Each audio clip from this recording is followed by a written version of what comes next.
mafunuo na kibali kubwa katika jina la Yesu. Wote tuseme amen. Amen. Naomba tuketi. Mpendwa baba askofu, wazee wa kanisa, idara ya wanaume katika kanisa hili, pamoja na washirika wote na wasalimu wote katika jina kuu la Yesu Kristo.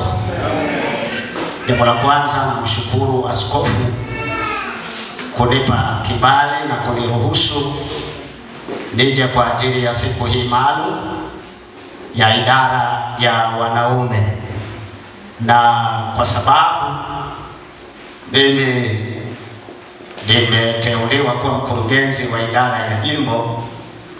Kwa majina yangu naitwa Mchungaji Sarwat, natumika katika kanisa la Ebeneza Daredakati.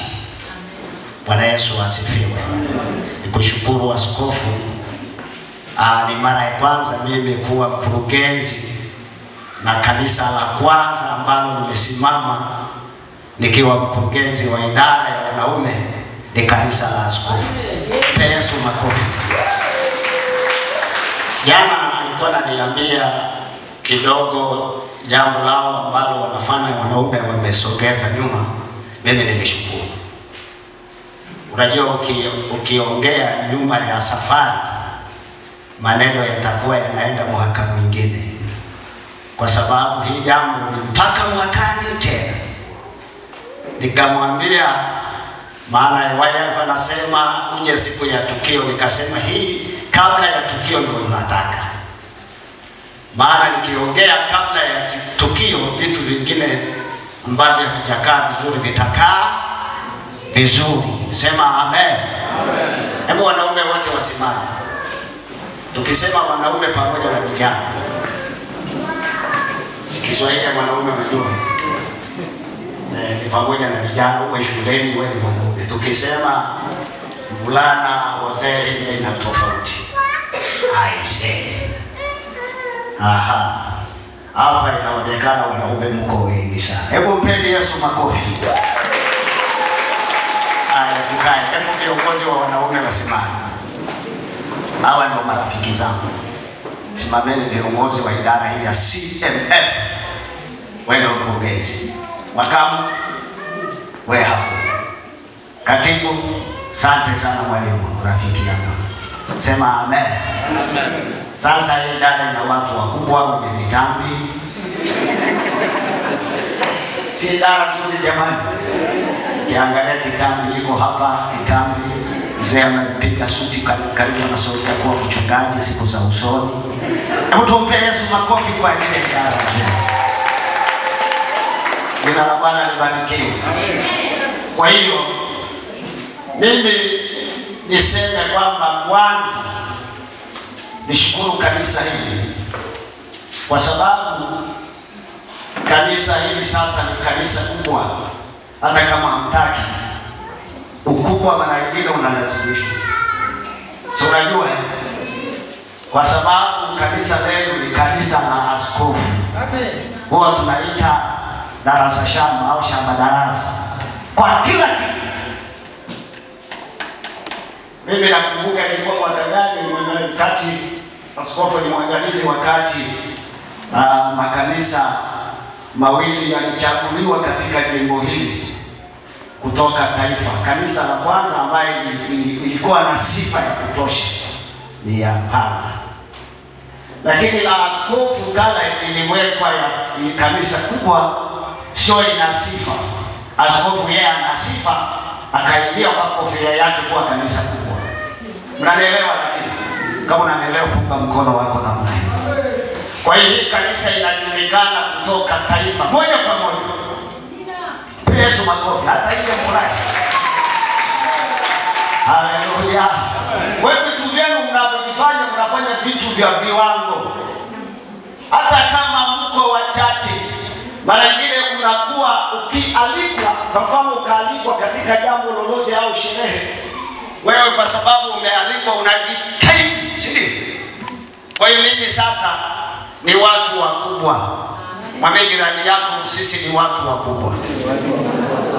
Hebu mkamate mwanaume sasa, mshikane, mwambie wewe ni mtu mkubwa hapa.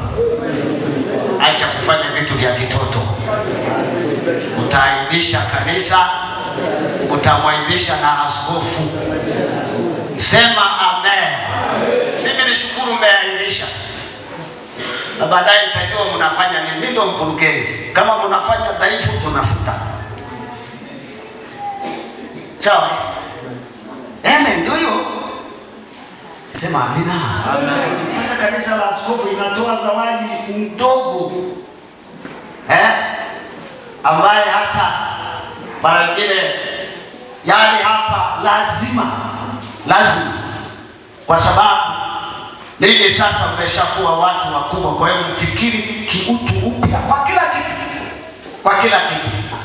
Fahamu zenu, akili zenu, mambo yenu, mikakati yenu, maana sasa sisi tunajifunza kwenu. Sikia kama umeelewa. Kama unaelewa, punga mkono wako na naenda kumshangilia Bwana Yesu. Leo takuwa nazungumza sana kwa habari ya wanaume, lakini pia nitazungumza kwa ujumla wa kanisa. Ukisema mwanaume humwachi mwanamke na mtoto. Sema amen. Yaani iko hivyo tu kwamba ukishazungumza mwanaume lazima hapo mwanamke yupo na mtoto yupo.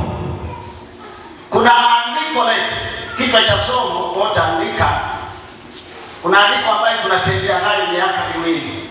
Kichwa cha somo andika, tembea na Bwana ili ufike kwenye viwango ambavyo Bwana anataka. Tembea na Bwana ili ufike kwenye viwango vile ambavyo Bwana anataka. Na mara nyingi sana mwanadamu anapotezana na Mungu. Na kiangalia kati ya watu ambao wanapotezana na Mungu, alafu akipotea kumrejesha ni kazi ni mwanamume. Yaani akishapotezana na Mungu, kwanza asili yake ni mtu ambaye anajiamini. Sisi tunajiamini.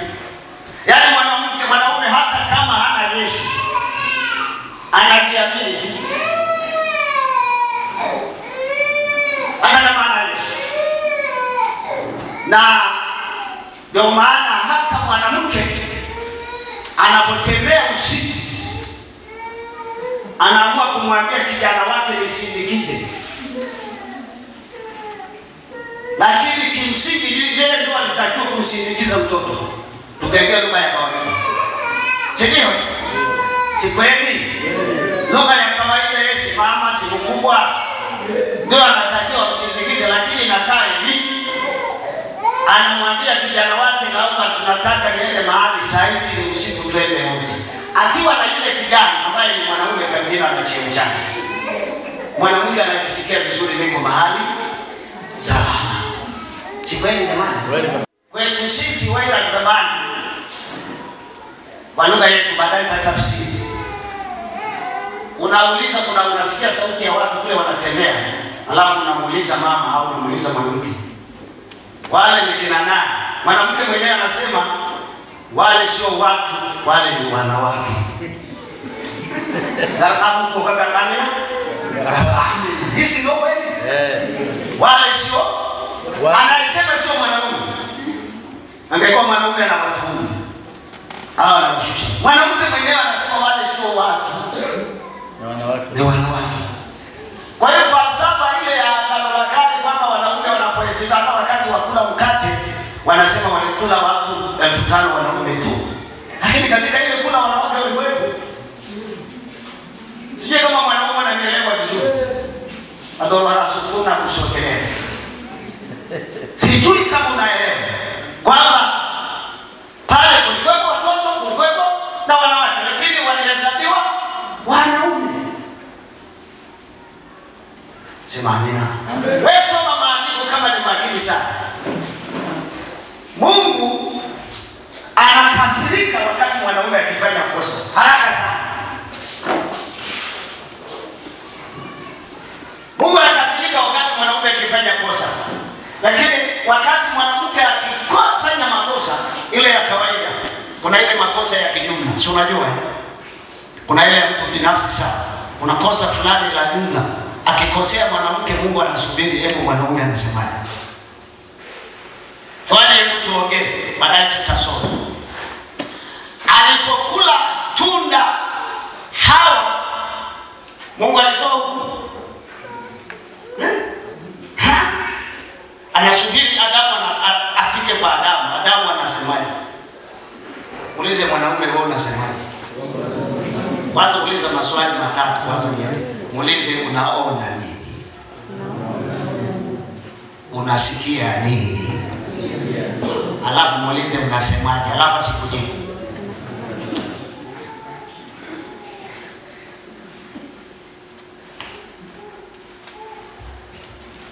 Maswali haya matatu, wakati Hawa anadanganywa na nyoka akala tunda, Mungu alinyamaza, anasubiri hebu Adamu anasemaje. Unajua Adamu asipokula hukumu isingetolewa na watu wasingefukuzwa kwenye ile fani ya bustani. Alipokula tu jamaa, tena jamaa alikula kwa urahisi. Unajua nyoka alikuwa anaongea kabisa lugha nyingi. Biblia huwa inafupisha. Biblia inaandika kila Kiswahili yote iliongelewa mtalibeba. Nyoka anambembeleza, mkila mtafunguliwa macho, mtakuwa kama Mungu, ni kama Mungu amewatanganya nini na nini. Mwanamke akamwambia alafu angalia.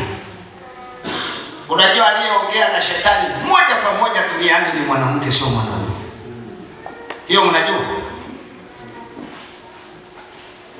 Aliyeongea kabisa live na nyoka ni nani? Mwanamke. Ndio maana kama mwanamke ana uchawi ni rahisi, ni miaka miwili jamaa yako umeshapewa uchawi wa mitano. Wewe kama una uchawi utampa miaka kama 45. Siku zeeka ndio wanapokea. Lakini wewe ndani ya miaka 3-5 umenyosha maneno. Msiwaone ni watu wadogo sana. Ndio maana Biblia inasema ishini kwa akili. Unafikiri unajua watu hawajui. Biblia inaposema ishini kwa akili, usifikiri kama una Biblia inakuelekeza uishi na mtu huyo kwa akili. Hivi na maana wewe mtu ni wa chini. Si anakula akili yako. Sio nyumbani unakula akili zenu. Ukitaka kumpiga utamwonea kwa sababu unaweza kumpiga. Ukimwacha anaendelea kuwa juu. Unafanyaje sasa? Peleke kwa Yesu. Amina. Yesu amshughulikie, piga kelele kwa Yesu aliye hai. Kwa hiyo mwanamume ni mtu wa Mungu. Habari ya kusema idara hii ya wanaume ni ya juzi, mimi nakataa. Mimi na mwanamke nane aliumbwa mapema. Eti wewe rafiki, mwanaume si idara yetu ndio ya kwanza. Na idara ya wanaume ndio waliopewa kubeba sheria ya Mungu. Amri za Mungu. Msile tunda, mtakapokula hakika mtakufa. Aliambiwa ni nani? Mwanaume ndio akaja akamfundisha mwanamke kwamba Mungu alisemaga, wakati mwanamke hayupo. Unaelewa wewe ni wa maana? Sasa eti kwenye sherehe ya wanawake ndio wanatoa, hata kule kwangu wanawake wanatoa zawadi kubwa, halafu wanaume wanakuja, halafu hata wanaume wanapofanyaga mambo yao, wanawake mimi naona wanapofanya kwenye sherehe wanahangaika sana. Hata wanatafuta ushauri kwa mama mchungaji. Wanahangaika sana. Wajamaa wanapofanya sherehe wako kimya kama watu wazuri. Siku ya mwisho wanakuambia baba mchungaji. Haleluya. Na sisi tumeandikwa hapa hivi masama. Ni zawadi. Samsa. Sasa anabeba sio mchungaji, tusamehe tu, huko mbele tutarekebishana. Iko kidogo hapa. Huoni wamefanya nini? Na kama wangekuwa wamefanya vizuri katika utulivu sawa, wako hivyo tu. Na mtu yeyote asiyekuwa na bidii, unajua, nisikilizeni, mimi ni mwinjilisti lakini leo nimekuja kama mshauri. Jina la Bwana libarikiwe. Mimi ni mwalimu lakini nimekuja kama mshauri. Bwana ndivyo alivyoniambia. Jina la Bwana libarikiwe. Kama una amani punga mkono wako na Mungu. Alafu mshangilie Bwana Yesu kwa makofi. Nilikuwa nafanya tathmini kwenye sadaka za idara. Jimbo. Mimi ni mtafiti kwenye section. Kanisa ni hilo hilo, section ni hilo hilo, jimbo ni maana sadaka zile za idara zinatolewa kanisani. Sindio? Utakuta kwenye sadaka za idara zote, maana iko sadaka zote za idara ziko za wanawake. Halafu baada ya wanawake, wanaume, watoto, halafu CS, uinjilisti. Utashangaa. Nenda kwenye jimbo, baadaye askofu wote tafiti. Mimi nimeshafanya tangu jimbo tuko pamoja na kwenye section yao. Sadaka. Unajua Mungu anaangalia mioyo. Hebu sema Mungu anaangalia mioyo. Ndio kila mwisho moyo wake ni. Unaona nini? Ipo nini hapa? Wivu, chuki. Gusa Bwana, angalau wanaume wanakataa, gusa na acha. Maana mtu gusa na acha. Usiache. Gusa kabisa kama atia hapo. Hapo unasikilizia. Haya, kila mmoja anasikiliza. Sasa nenda uangalie kwenye idara siku ya wiki ya wanawake sadaka iko juu. Idara inayofuata kwa sadaka iko juu, askofu ni ya nini? Ni ya watoto. Nenda ufanyie tafiti. Sijui kama na mimi nilikuwa naomba idara yangu hii idara kubwa ndio inatakiwa iwe ya kwanza kwa lolote. Makofi kwa Yesu aliye hai. Iwe kwa zawadi, sadaka hebu tuongelee. Hii ndio sadaka zinatolewa hapa kanisani. Sasa leo umetoa. Baadaye yeye muangalie. Wiki ya wanawake walitoa shilingi ngapi katibu? Na leo. Hapo utatathmini. Sijui wanawake ndio wiki yao wanatoa. Jinsi wanavyohangaika Mungu anahangaika. Wewe kama unatulia, alafu idara inayofuata kwa sababu ambao hata watoto watoi sadaka kwa sababu wana mioyo mizuri. Ya pili ni ya watoto. Ya tatu ya CS. Ya nne ndio hii. Nafanana na uinjilisti hii taifa kubwa. Hapa kuna taifa kubwa. Hivi tu ni kwamba tuwe mwanaume anatembea nyuma ya mwanamke. Hii ni noma. Mwambie jirani yako hii ni noma. Wewe linganisha zawadi. Sasa hivi kwa sababu sio leo mtajirekebisha, sema amen. Hela zenyewe zinatoka ya wanawake wanapatia kwa nani? Si kwetu jamani. Sasa inakuaje hela wewe unatoa, alafu katika jambo lako unakuwa nyuma. Unamwezesha mtu wa pembeni anakuwa juu yako. Hii sikutawaliwa kwa sisi.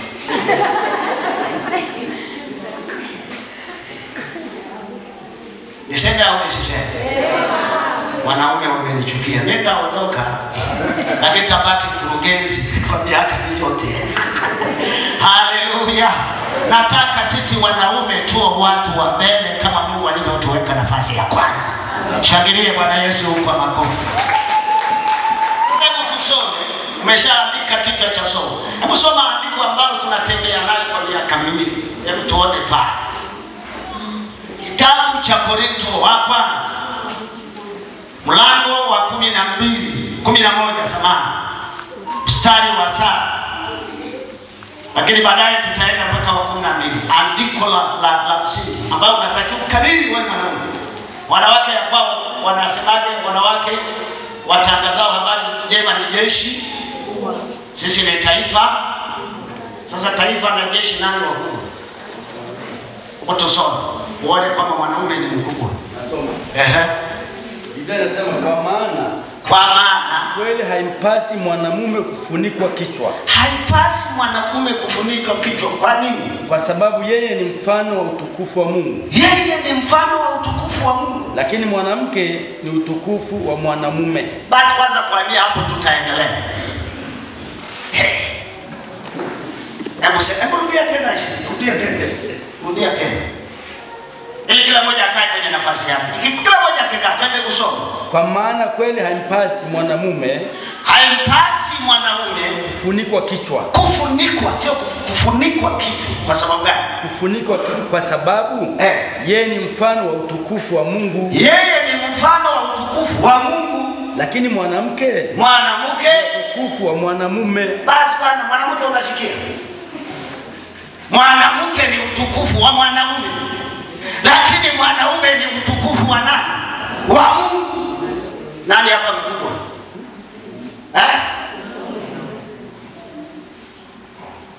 Yaani mwanaume ni utukufu wa Mungu.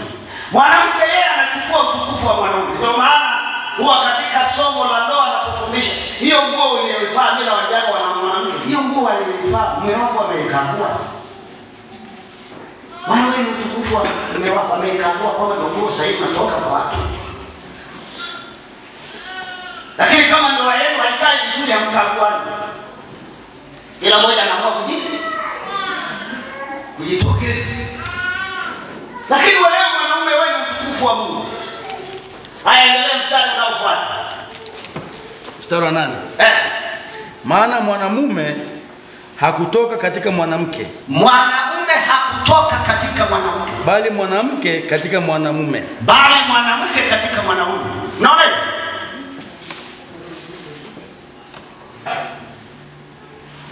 Mimi nawachekeshaga na waambiaga hivi, mtu wa kwanza kuzaa duniani ni mwanaume, alafu kwa operation.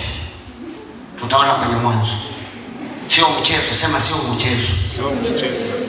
Na hakurudia tena. Mara ya kwanza na mara ya mwisho kwa operation. Na hata sema lakini mtoto aliyezaliwa ni nani? Mwanamke. Si unajua maandiko jamani, mimi hapa si wadalili. Biblia inasema wakati Adamu alipopewa wanyama wote achague anayefanana naye akupata. Mwisho wa siku Mungu akapiga ngazi, jamaa akapiga usingizi. Unajua? Alipopiga usingizi, ubavu katolewa kwenye hapa. Katengenezwa mwanamke. Alipozaliwa Adamu anazinduka, anasema hii ni nyama katika nyama yangu, mifupa katika mifupa yangu. Mtu atamwacha babaye na atutabilia hata sisi tulioko huku nyuma.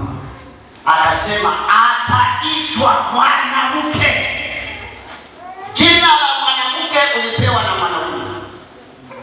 Kwa hiyo furahia kuwa mwanamke. Mwambie jirani yako furahia wewe kuwa mwanamke. Usiseme huyu Mungu aliyekuumba mwanamke, alikosea. Utaharibu. Sema amina. Jina la Bwana libarikiwe. Sasa wewe mwanaume ni mtu mkubwa sana.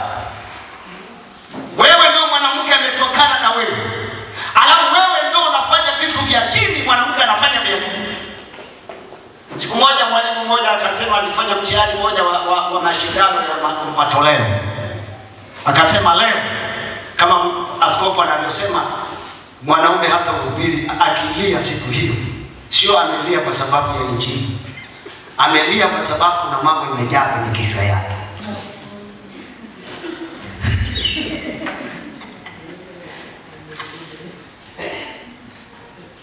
Sasa kaweka vyombo viwili, upande huu ya wanawake, huku wanaume. Akawaambia tushindane, tutoe yeyote. Wanawake walisikiliza kwa sababu wanawake walikwambia tutoe yeyote. Wakasema amen. Wanyama wakasema hakuna kitu cha aina. Bado maisha inaendelea baada ya sadaka.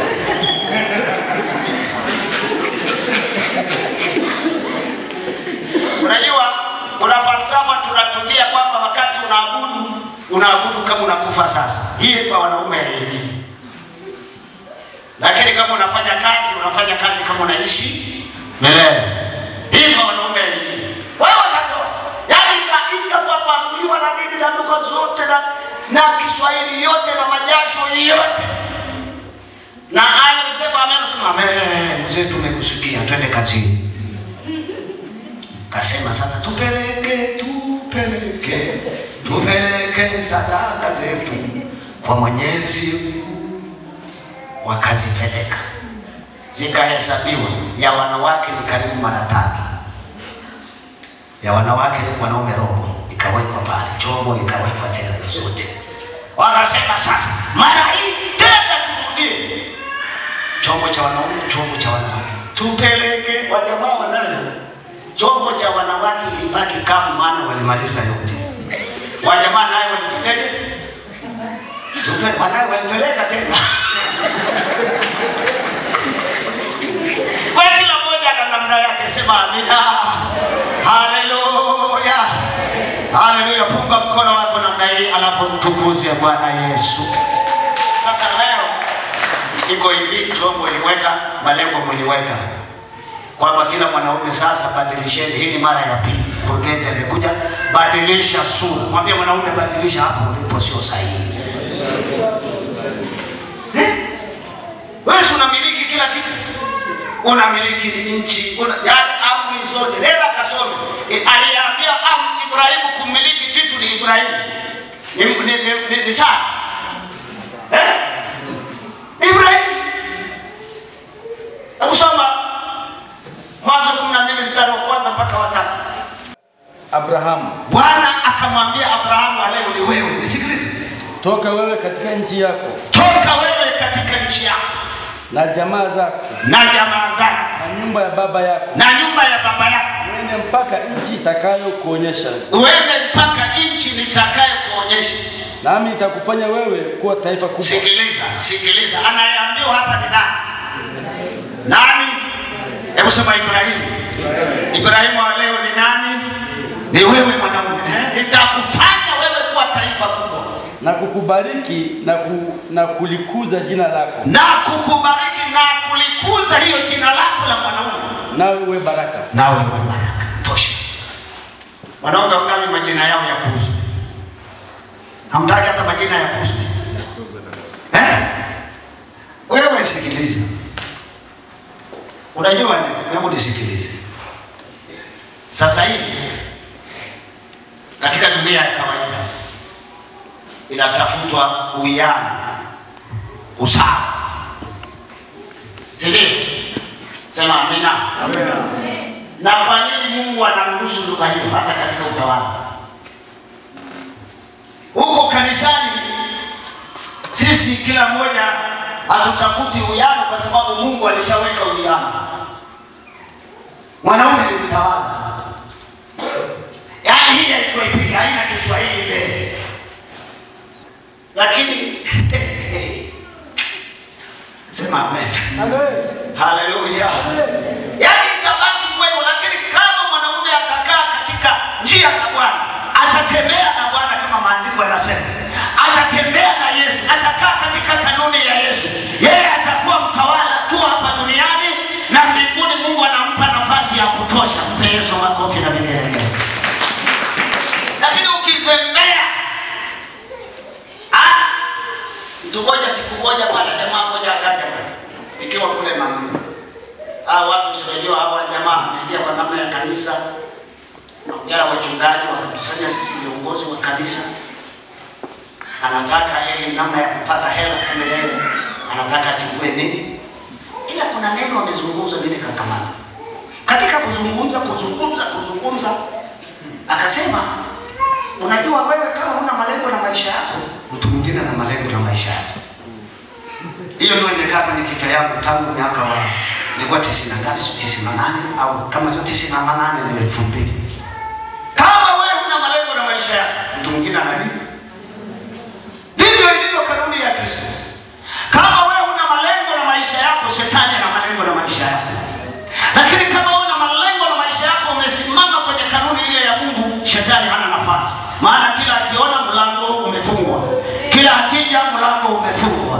Kila akitaka kuingiza chochote mlango umefungwa. Maana mlango uliofunguliwa ni wa Yesu mwana wa Mungu aliye hai katika maisha. Sema amen. Sema amen. Mpe Yesu makofi na vigelegele. Ibrahimu alimsikiliza Mungu. Sema alimsikiliza Mungu.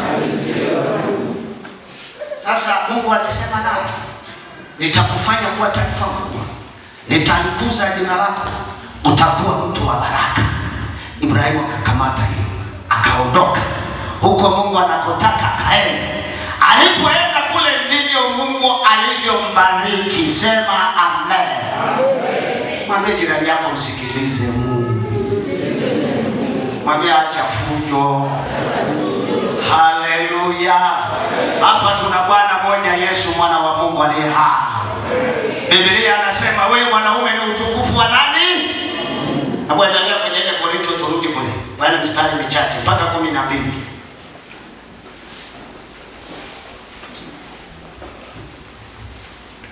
Tunafika 10 na ngapi? Tulisoma tu mstari wa 7 na wa 8. Tusoma wa 9. 11 sasa wa 8 tulisoma. Soma wa 9. Nasoma. Wala mwanamume hakuumbwa kwa ajili ya mwanamke. Mwanaume hakuumbwa kwa ajili ya mwanamke. Bali mwanamke kwa ajili ya mwanamume. Mwanamke kwa ajili ya mwanaume. Ndio. Kwa hiyo imempasa mwanamke awe na dalili ya kumilikiwa kichwani. Awe na dalili ya kumilikiwa kichwani. 11. Walakini si mwanamke pasipo mwanamume, wala mwanamume pasipo mwanamke katika Bwana. Unaona sasa hapa anarekebisha Paulo. Anasema katika Bwana, anasema katika Bwana. Wala sio mwanamke wala sio mwanaume. Lakini bado kanuni inabaki pale katika Yesu. Ndio maana wanawake pia wanakuwa wachungaji. Wanawake ndio wanakuwa viongozi ndani ya kanisa. Tena wanafanya vizuri. Hiyo ni katika Bwana. Twende. Maana kama mwanamke alitoka katika mwanamume, vile vile mwanamume naye huzaliwa na mwanamke. Na vitu vyote asili yake kutoka kwa Mungu. Sasa namalizia hapo. Hukumuni ninyi wenyewe katika nafsi zenu. Paulo anaruhusu, anasema Bwana asili ya vitu vyote inatokana na nani? Na Mungu. Hukumuni ninyi wenyewe katika nafsi zenu. Lakini hapa inabaki kwamba mwanaume akitembea na Mungu, mafanikio yanakuwa kubwa sana. Jina la Bwana libarikiwe. Bwana Yesu asifiwe. Usome kitabu cha Joshua. Joshua 1:6 hadi 8. Joshua 1:6 hadi 8. Hapa tunaona ukitembea na Mungu unafanikiwa.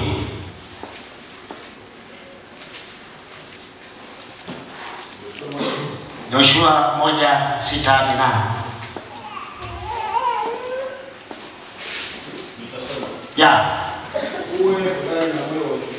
Unaambiwa wewe mwanaume uwe hodari na moyo wa ushujaa.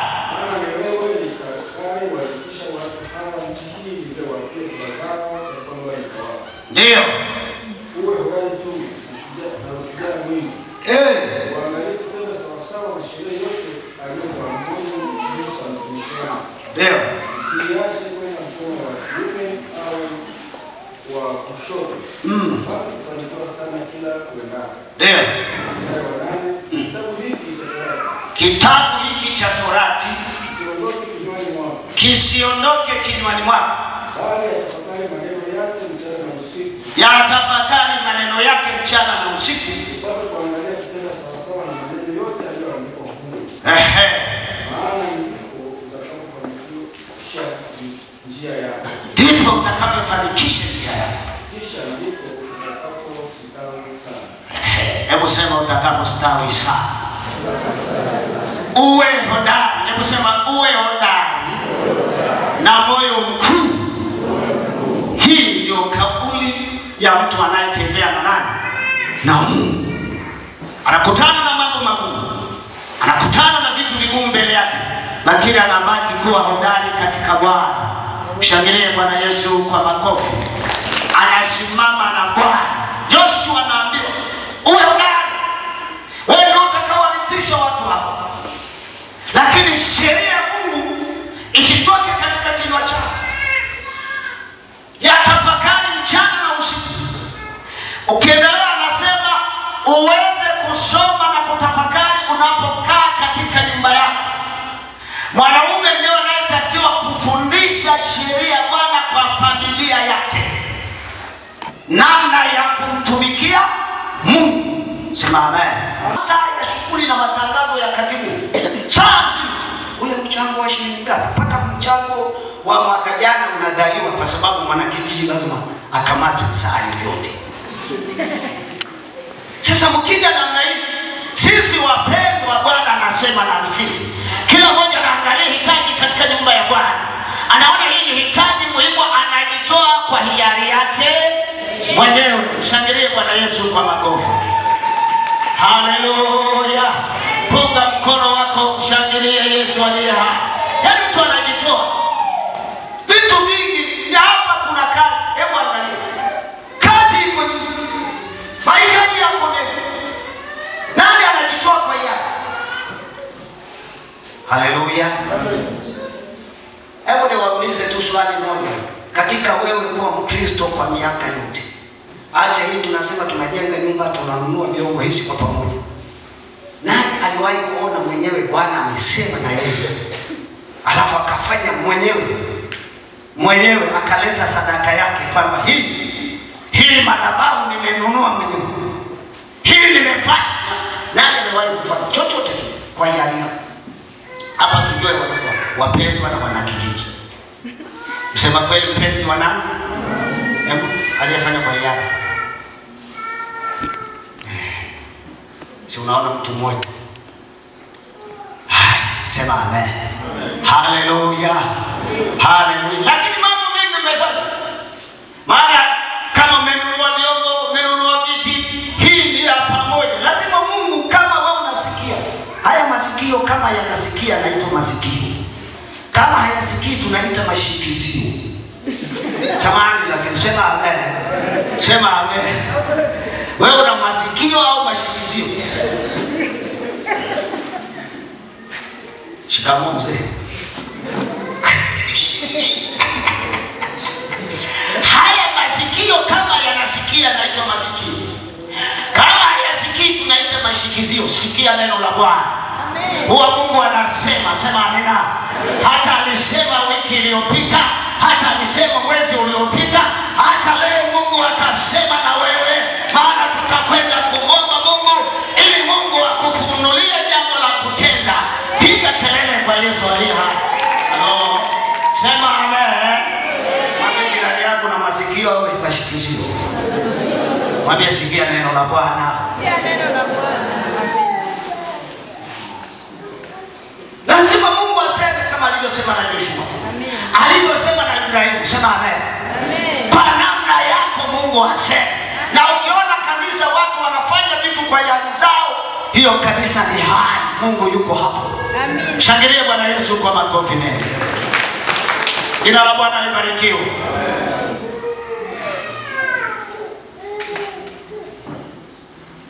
Haya, kwangu juzi nilikuwa sina madhabahu ya hizi za kioo, lakini watu wa saba tu madhabahu ya Laki7, hata sijui mimi. Wameniambia tu, mchungaji, Jumapili tutafutie mgeni, kuna jambo letu la kuweka papo.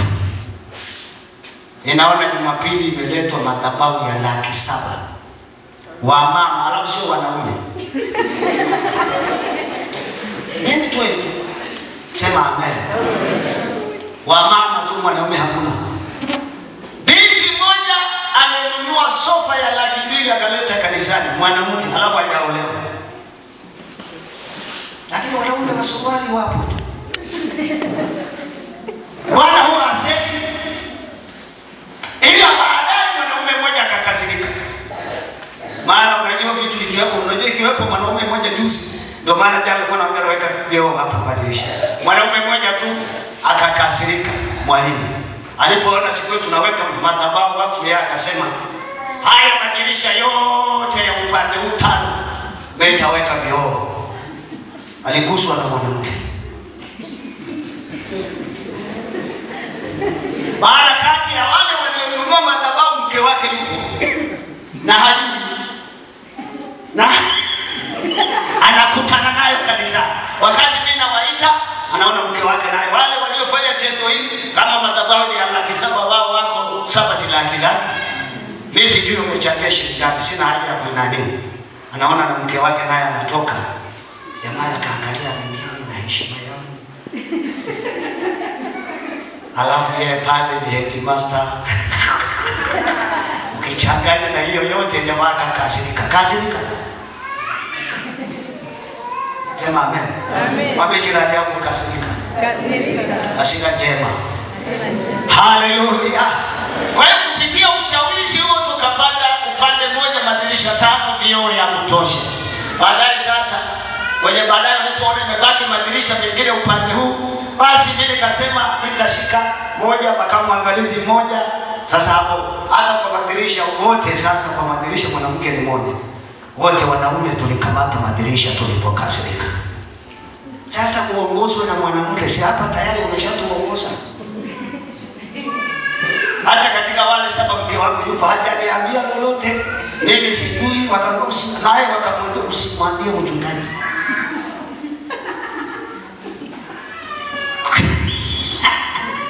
Mimi ndio najua sawa majina, maana katibu yule wa timu yangu akasema akaleta majina. Namba 1 nikaona mama mchungaji.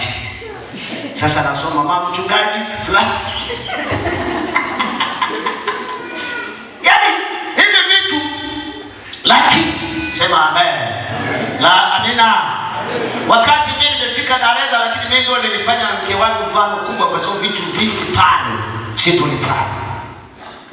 Nilikuwa nawafundisha kwa matendo. Kwa hiyo inakuwa rahisi. Sasa hivi yale madirisha tumeweka vioo bila hata mchango wa kero. Hapa si wapendi. Lakini hiyo wanakijiji katibu wa kanisa anasema ile mchango. Ile mchango matangazo nusu saa. Mpaka watu waliokuja ibada mimi kule kwangu wanasema matangazo mtangaze tu natangaza, na hapa nimeona nimeshiriki ibada siku ile mko vizuri pia. Sema amina. Nimefurahia amina utaratibu wenu. Peni Yesu makofi. Ni ule naopenda.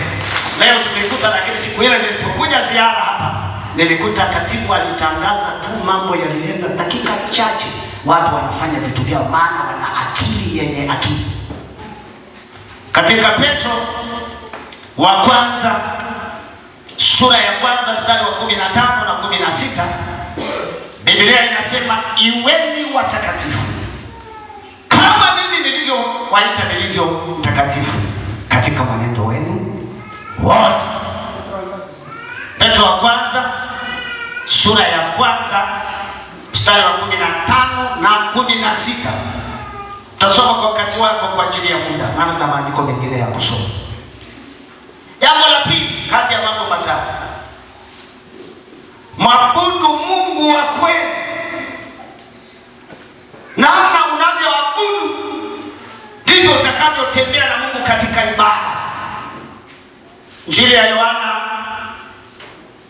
23:24, Injili ya Yohana 24:23-24, Injili ya Yohana 24:23-24. Anasema waabudu halisi watamwabudu Mungu katika roho na maana Mungu anawatafuta watu wa aina hiyo waabudu, na Mungu ni roho.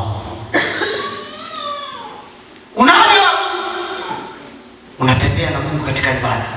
Ibada inajaa uwepo wa Bwana. Mungu anatembea kwenye ibada za wateule. Haleluya. Ndivyo utakavyoonyesha namna ile ambayo Mungu anataka katika ibada. Kuna ibada zingine ukienda watu unahuzunika. Watu wanaimba wamechoka. Watu wakianza kuabudu ile kuabudu ndio kabisa.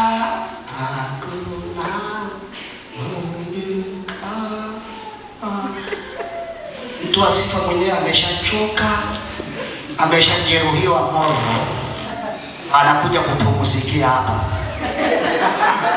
Poleni sana watu wa Mungu. Hapa sio mahali pa kupumzika. Sema amen. Punga mkono wako namna hiyo. Alafu mshangilie Bwana Yesu kwa makofi. Lazima uabudu.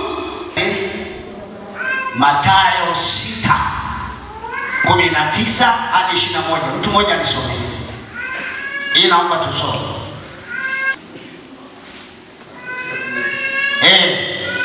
Hadi 21. Mathayo 6:19. Inasema msijiwekeze hazina duniani. Msijiwekee hazina duniani. kutu viharibupo. Nondo na kutu viharibupo. Na wevi kuvunja na kuiba. Wevi wanavunja na kuiba. Endelea. Bali jiwekeni hazina mbinguni. Hiyo ndo mahali nataka. Jiwekeni hazina mbinguni. Kusikoharibika kitu. Kwa nondo wala kutu. Kwa nondo wala kutu. Wala wevi hawavunji wala hawaibi. Wevi hawavunji hawaibi. La mwisho ndo nataka. Kwa kuwa hazina yako ilipo ndipo utakapo kuwapo na moyo wako. Ndio hiyo nataka. Hazina yako iliko. Hebu sema hazina yangu iliko. Ndipo na moyo wangu utakapo kuwepo. Sasa unawekeza. Biblia inasema hazina yako iliko. Kwa hiyo tukifika mbinguni kila mmoja ataenda kukaa kwenye hazina yake. Yaani moyo wako ukishaenda unakaa kwenye ile hazina. Si Biblia inasema hazina yako iliko ndipo moyo wako utakapo kuwepo. Kwa hiyo kama hazina yako ni ndogo, basi kiti chako kitakuwa cha chini. Biblia ndio maana nasema wengine wataokolewa kama kwa moto tu. Yaani utapona kama kwa moto. Wala utakaa karibu na Yesu. Maana wale wenye hazina kubwa watakuwa wamezuia Yesu. Wewe huko mwisho. Na huko hakuna haja ya kusema nijitahidi, kule hakuna fujo. Kule mbinguni hakuna fujo. Hapa kwenye basi mwenye nguvu anapenda. Mbinguni wewe utakaa pana na kiti yako ni pale hata kama hutaki. Hata zamani unakaa kiti cha mbele kama hawa wazee. Mbinguni utashangaa bibi mkubwa anakaa huko anakaa wapi? Hata kama ni mhubiri mkubwa kama mimi. Sema amina. Mbona ukweli wa yaani vitu vitaishi huko dunia. Vipimo vitakuwepo. Hata kama ni mwenyezi mkubwa kama sawa na ubiri hivi. Huko mbinguni hakuna upendeleo. Umekanyaga, umeongea, lakini utashangaa kwa sababu ulivyofanya, ulivyotenda ndio inakuweka pazuri. Sema amen. Amen. Amua. Bado Bwana yuko pamoja na wewe. Sema amen. Nasema kwa jina la Yesu bado Bwana yuko pamoja na wewe.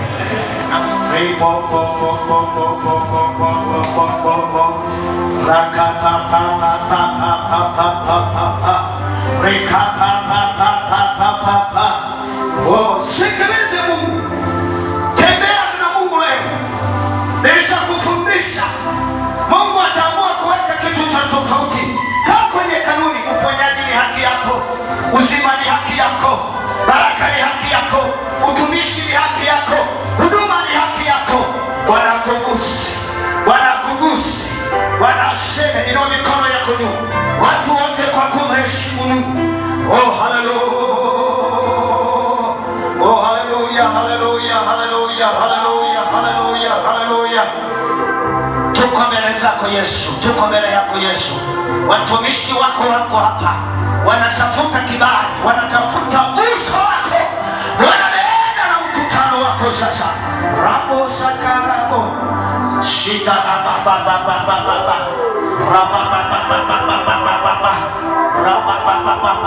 Hebu sema maneno haya pamoja nami. Sema Bwana Yesu. Sema Bwana Yesu. Unisaidie. Niko tayari. Tumishi wako yuko tayari kusikia sauti yako. Wanasema nami. Wanasema nami. Asante Yesu. Asante Yesu. Tume Roho Mtakatifu aliguse moyo wangu, akili zangu ifunguliwe kwa jina la Yesu, kwa jina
jiachilie mbele za Bwana.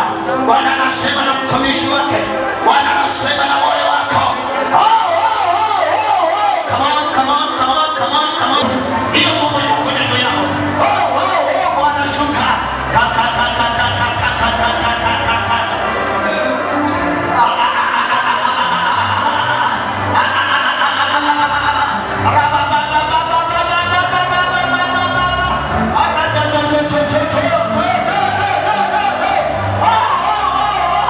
Yesu Bwana wa Mungu, nguvu zako zikatembee, mamlaka yako ikatembee, uwezo wako ukatembee, vifungo vya giza choma moto, achilia moto sasa.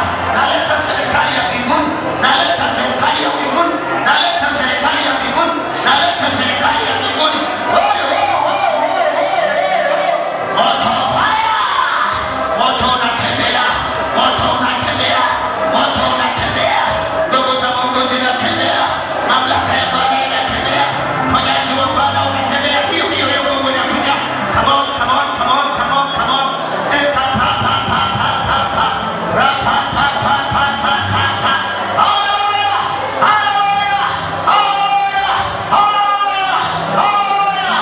Ora pa pa pa pa pa pa pa pa pa pa pa pa pa pa. Bwana waponye, Bwana waweke huru. Neema ya Bwana, pako wa Bwana, moto wa Bwana, moto wa Bwana. Kenya Yesu, Kenya Yesu, Kenya Yesu, Kenya, Kenya. Nena Bwana, sema na wanaume, sema na wanawake, sema na watumishi wako. Nena nao Bwana, nena nao Bwana. Omba, omba, omba, omba, omba. Mwambie Bwana sema nani, mwambie Bwana sema nani, mwambie Bwana sema nani, mwambie Bwana sema. Achilia, achilia, achilia, achilia moyo wa mwanamke. Shetani una mamlaka, maroho yote tunachoma kwa damu ya Yesu, tunachoma kwa moto wa Yesu, tunaleta moto fire. Achia, achia, achia moyo wake, moyo wake ufunguliwe, moyo wake ufunguliwe, moyo wake ufunguliwe. Mioyo iliyofungwa na kwenda kufungua kwa jina la Yesu. Ikaprendalo, itala, rabosa, ikora, ikara. Funguka, funguka kwa jina la Yesu, funguka kwa jina la Yesu, funguka kwa jina la Yesu. Achia, achia, achia, achia, achia, achia, achia. Neema ya Bwana. Haleluya. Kila mashambulizi, pokea usi, pokea mara moja, mara moja. Come on, come on, come on. Uwe mzima kwa jina la Yesu, kwa jina la Yesu, kwa jina la Yesu, kwa jina la Yesu. Jesus, katika jina la Yesu, pokea majibu na nguvu na uponyaji. Amen, amen. Katika jina la Yesu tunaachilia moto uzima, katika jina la Yesu. Pokea nguvu. Moto kila roho, kila silaha toka kwa jina la Yesu.